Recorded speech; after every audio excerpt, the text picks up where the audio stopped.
Halo teman-teman, jumpa lagi dengan aku, Linda. Kita lanjut ke bagian 11 ya.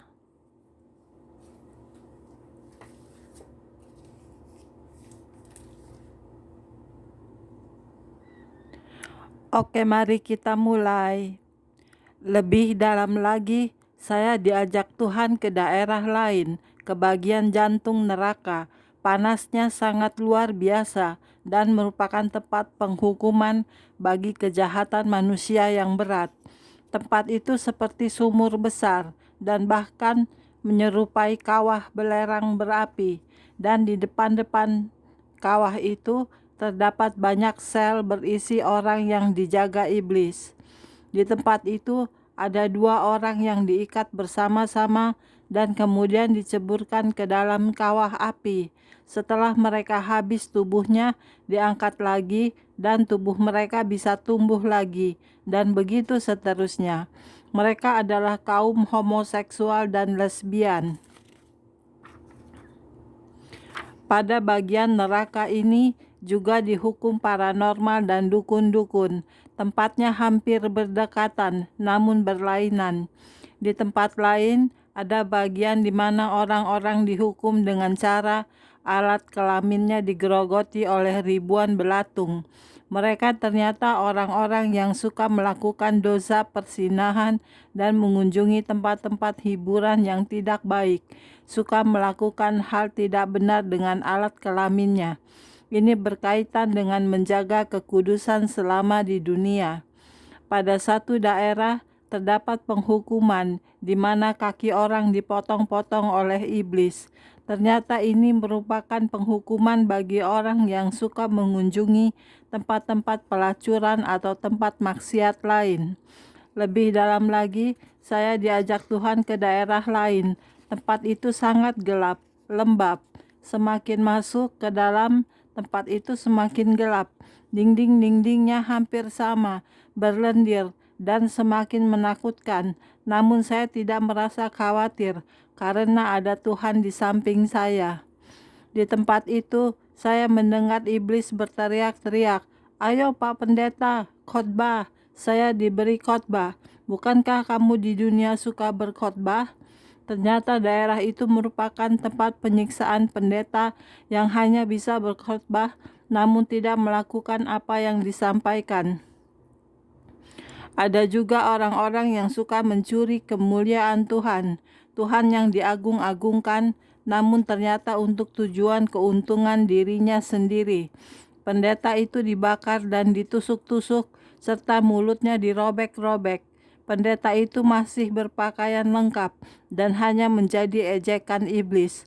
Mereka tak sempat lagi bicara, karena begitu mau bicara, sudah langsung dirobek mulutnya oleh iblis. Jadi semakin kita mengerti akan firman Tuhan, maka kita harus semakin bertanggung jawab.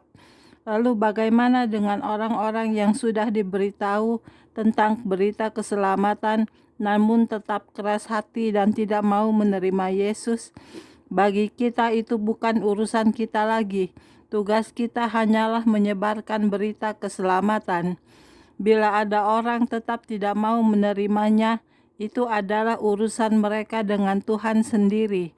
Tuhan tidak melihat berapa jiwa yang pernah kita tolong untuk diselamatkan, namun Tuhan melihat bagaimana akhir kehidupan kita di hadapannya. Yang penting kita tidak mengecewakan hati Tuhan dan tidak menyalibkan Tuhan untuk kedua kalinya. Bagi kita yang sudah percaya Tuhan Yesus tetapi masih bermain-main dengan dosa, hidup tidak benar di hadapan Tuhan, cepat-cepat bereskan dan benahi kehidupan kita. Jangan menganggap remeh keselamatan dan pengampunan yang diberikan oleh Tuhan Yesus, karena kita tidak tahu kapan Tuhan Yesus memanggil kita pulang, sampai batas umur berapa kita diberikan kesempatan hidup. Bagi yang belum percaya Tuhan Yesus, cepat-cepat ambil keputusan untuk menerima Tuhan Yesus sebagai Tuhan dan Juru Selamat selagi masih ada waktu dan kesempatan untuk hidup. Karena hanya Tuhan Yesus, jalan kebenaran, dan hanya Dia yang punya kerajaan sorga. Sebab jikalau Allah tidak menyayangkan malaikat-malaikat yang berbuat dosa, tetapi melemparkan mereka ke dalam neraka dan dengan demikian menyerahkannya ke dalam gua-gua yang gelap untuk menyimpan mereka sampai hari penghakiman. 2 Petrus 2 ayat 1 ayat 4. 2 Petrus 2 ayat 4. Barang siapa menyesatkan salah satu dari anak-anak kecil yang percaya ini, lebih baik baginya jika sebuah batu kilangan diikatkan pada lehernya lalu ia dibuang ke dalam laut.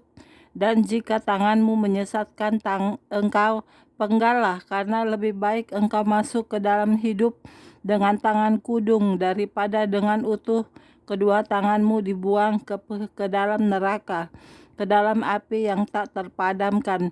Di tempat itu ulatnya tidak akan mati dan apinya tidak akan padam. Dan jika kakimu menyesatkan engkau, penggallah, karena lebih baik engkau masuk ke dalam hidup dengan timpang daripada dengan utuh kedua kakimu dicampakkan ke dalam neraka. Di tempat itu ulatnya tidak akan mati dan apinya tidak akan padam.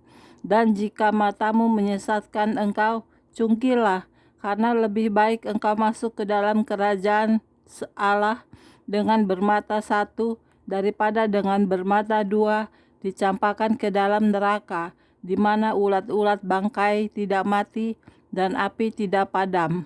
Markus 9 ayat 42 sampai 48.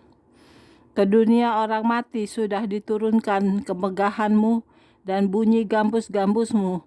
Ulat-ulat dibentangkan sebagai lapik tidurmu dan cacing-cacing sebagai selimutmu. Yesaya 14 ayat 11. Sebab sama seperti langit dan yang baru dan bumi yang baru yang akan kujadikan itu tinggal tetap di hadapanku. Demikian firman Tuhan.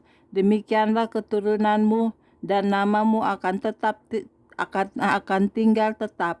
Bulan berganti bulan dan sabat berganti sabat, maka seluruh umat manusia akan datang untuk sujud menyembah di hadapanku. Firman Tuhan. Mereka akan keluar dan akan memandangi bangkai orang-orang yang telah memberontak kepadaku. Di situ ulat-ulatnya tidak akan mati dan apinya tidak akan padam. Maka semuanya akan menjadi kengerian bagi segala yang hidup. Yesaya 66 ayat 22 sampai 24. Atau tidak tahukah kamu bahwa orang-orang yang tidak adil tidak akan mendapat bagian dalam kerajaan Allah? Jangan sesat. Orang cabul, penyembah berhala, orang berzina, banci, orang pemburit, pencuri, orang kikir, pemabuk, pemfitnah, dan penipu tidak akan mendapat bagian dalam kerajaan Allah. 1 Korintus 6 ayat 9 sampai 10. Kezia Samantha Purnama, putri pertama dari Bapak Pendeta Petrus Agung Purnomo, Gembala Sidang JKI Injil Kerajaan Semarang. Pagi-pagi sekitar jam 9 pagi, timbul keinginan di dalam hati untuk berdoa di kamar sendirian, karena pada waktu itu Papa sedang pelayanan ke Cirebon di Persekutuan Doa Eklesia, sedangkan Mama ke gereja melayani pelepasan. Jadi saya di rumah, hanya ditemani oleh Sami, adikku, dan pembantu. Ketika dorongan itu semakin kuat, maka saya masuk ke kamar dan pintu saya kunci, dan saya mulai berdoa. Tiba-tiba Tuhan Yesus datang ke kamar saya dari atas turun, seperti dari tangga, dan mengajak saya, "Kezia, maukah engkau pergi melihat-lihat sorga?" Saya menjawab, "Saya mau, Tuhan." Setelah itu saya digandeng Tuhan Yesus naik ke atas dengan melewati tangga, dan waktu sampai di tengah-tengah tangga, saya melihat ke bawah dan melihat tubuh saya sendiri yang sedang duduk dengan sikap berdoa dan mata saya sedang terpejam. Ketika sudah sampai di atas di sorga, saya jalan-jalan bersama Tuhan Yesus, dan tinggi saya hanya di bawah pinggangnya Yesus. Saya tidak melihat wajah Yesus. Yang saya lihat sinar yang begitu terang sekali cahayanya. Pakaian Tuhan Yesus begitu putih dan berkilauan, bagus sekali, tapi tidak menyilaukan mata. Wajah Yesus sangat bercahaya sekali, tidak ada bandingannya, dan wajah Yesus bisa mengeluarkan udara sejuk, sehingga ketika dekat dengan Dia, hati bisa damai dan sukacita. Di sorga jalannya begitu bagus, terbuat dari emas, berlian, perak. Suasananya sejuk dan indah sekali. Pohon-pohonnya hijau dan bersih. Bunga-bunganya juga warna-warni dan bagus-bagus. Kalau dibandingkan dengan kebun di dunia yang diatur oleh manusia, di sorga jauh lebih indah dan bagus. Di sorga tidak ada kotoran, karena tidak ada daun atau bunga yang layu. Semuanya segar dan bagus. Saya jalan terus sampai kemudian bertemu dengan satu pintu gerbang yang besar. Pintu itu bagus sekali, warnanya kuning, dan tiba-tiba pintu itu bisa terbuka sendiri, dan saya melanjutkan jalan-jalan saya. Pertama yang saya lihat di sorga itu, ada kursi di mana di belakang kursi-kursi itu sudah ditulis dengan nama-nama manusia yang akan masuk ke sorga. Saya bertanya pada Tuhan, kenapa kok ada nama-namanya? Tuhan menjawab, itu kursi disiapkan bagi mereka yang akan mati dan sudah aku siapkan kursi itu untuk mereka. Saya juga diajak melihat ke neraka, tapi tidak dari dekat tetapi dari jauh. Saya melihat tempat yang luas, tapi isinya hanya api semua dan sangat menakutkan. Setelah itu saya juga melihat ada beberapa malaikat, ada yang bersayap dan ada juga yang tidak bersayap. Cahaya mereka terang berkilauan sekali. Saya dikelilingi oleh para malaikat. Saya juga melihat ada sebuah mimbar, dan di atasnya ada sebuah buku yang besar sekali sedang dibuka, warna keperakan. Ketika itu saya masih kecil, berusia 7 tahun, sehingga tidak bisa melihat yang terlalu tinggi. Dan saya tanya pada Tuhan Yesus, itu buku apa? Tuhan Yesus menjawab, itu buku kehidupan. Di buku kehidupan itu tercatat semua perbuatan manusia, yaitu yang baik dan yang jahat. Apapun yang manusia lakukan, semua akan dicatat oleh malaikat. Kemudian Tuhan menunjukkan kamar-kamar yang dihuni kepada saya. Kamar di sorga berbeda dengan kamar yang ada di dunia, karena di sorga itu kamarnya besar sekali, sebesar rumah, dan ruangannya indah sekali. Dekorasinya juga serasi sekali. Kamar-kamar itu disediakan bagi anak-anak Tuhan yang ketika hidup di dunia mengasihi Tuhan Yesus dan hidup sesuai dengan firman Tuhan. Tuhan Yesus bertanya kepadaku, apakah saya mau balik ke dunia? Saya jawab, mau Tuhan.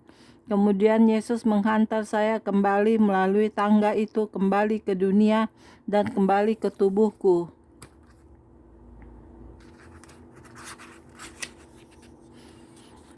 Dan orang akan berkata, sesungguhnya ada pahala bagi orang benar. Sesungguhnya ada Allah yang memberi keadilan di bumi. Mazmur 58 ayat 12. Dan aku melihat orang-orang mati, besar dan kecil, berdiri di depan tahta itu. Lalu dibuka semua kitab, dan dibuka juga sebuah kitab lain, yaitu kitab kehidupan. Dan orang-orang mati akan dihakimi menurut perbuatan mereka, berdasarkan apa yang ada tertulis di dalam kitab-kitab itu. Wahyu 20 ayat 12. Dewi Caroline Darmadi, murid sekolah minggu dari Gereja Kristen Indonesia di Purworejo, Klampok. Janganlah gelisah hatimu, percayalah kepada Allah, percayalah juga kepadaku. Di rumah Bapakku banyak tempat tinggal. Jika tidak demikian, tentu aku mengatakannya kepadamu, sebab aku pergi ke situ untuk menyediakan tempat bagimu.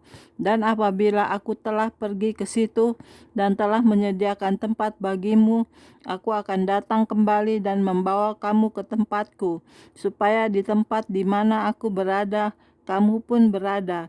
Dan kemana aku pergi, kamu tahu jalan ke situ. Kata Thomas kepadanya, Tuhan, kami tidak tahu kemana engkau pergi. Jadi bagaimana kami tahu jalan ke situ? Kata Yesus kepadanya, Akulah jalan dan kebenaran dan hidup. Tidak ada seorang pun yang datang kepada Bapa kalau tidak melalui aku. Yohanes 14 ayat 1-6.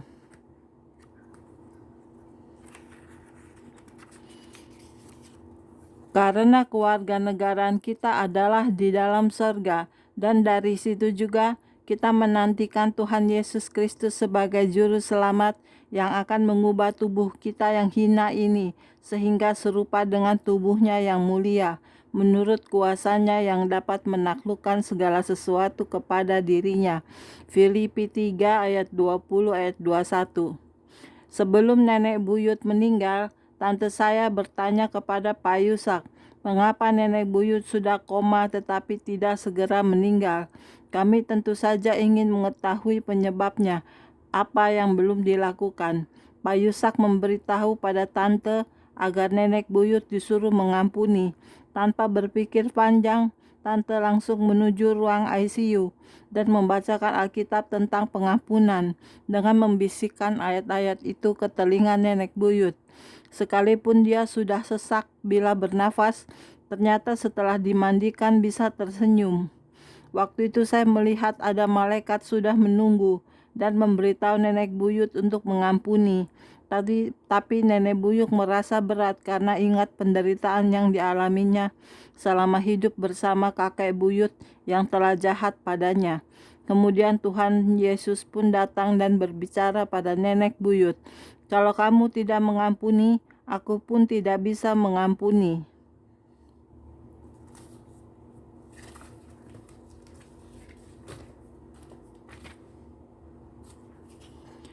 Oke, sekian dulu untuk hari ini videonya ya. Kita lanjut ke video berikutnya. Jangan lupa subscribe ya. Terima kasih. Tuhan memberkati kita semua. Amin. Bye-bye.